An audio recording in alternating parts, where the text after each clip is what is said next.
Ladies and gentlemen, we've officially entered summer. That means it's time to burn those old winter clothes, slip into a bathing suit, and run as fast as you can to the nearest beach.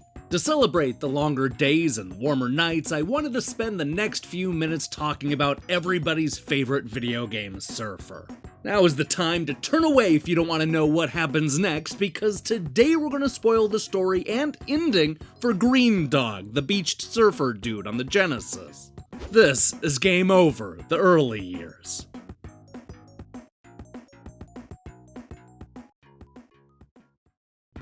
I know we're supposed to laugh at the whole surfer dude character in movies because he totally lacks any career ambition, dude, and only wants to ride those tubular waves. But part of me always envied the freedom this character seems to have.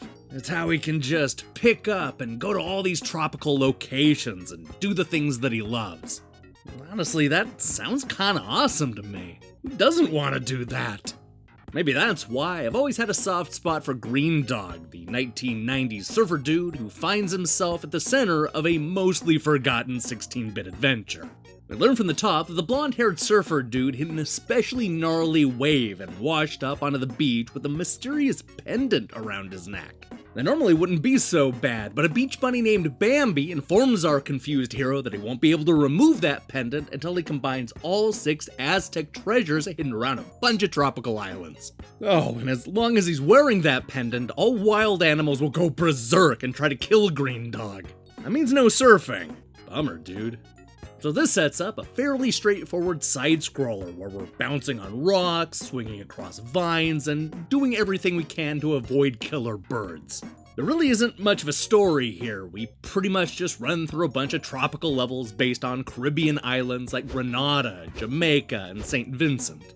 We explore old temples, fly over the ocean with our pedalcopter, dive underwater for hidden goodies, skateboard through the city, attempt to figure out the subway system, and eventually get into a nasty fight with the locals.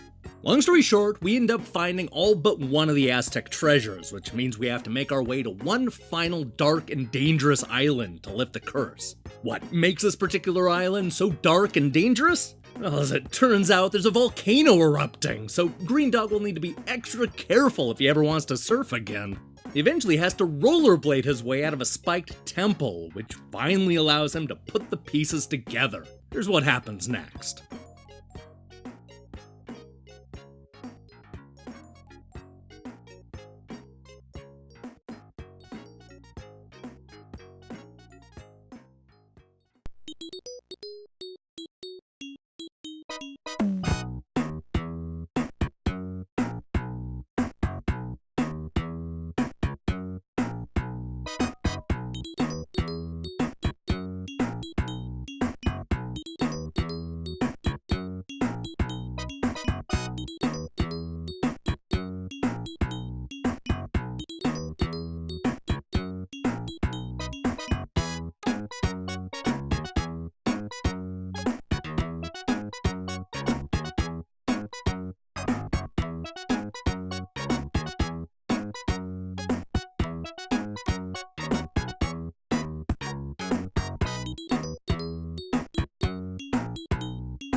This isn't a very deep ending, but I like how unabashedly goofy the whole thing is. I mean, what are the odds that the Aztec treasure would come together to form a cosmic surfboard? That's one of the most 1990s things I've ever seen.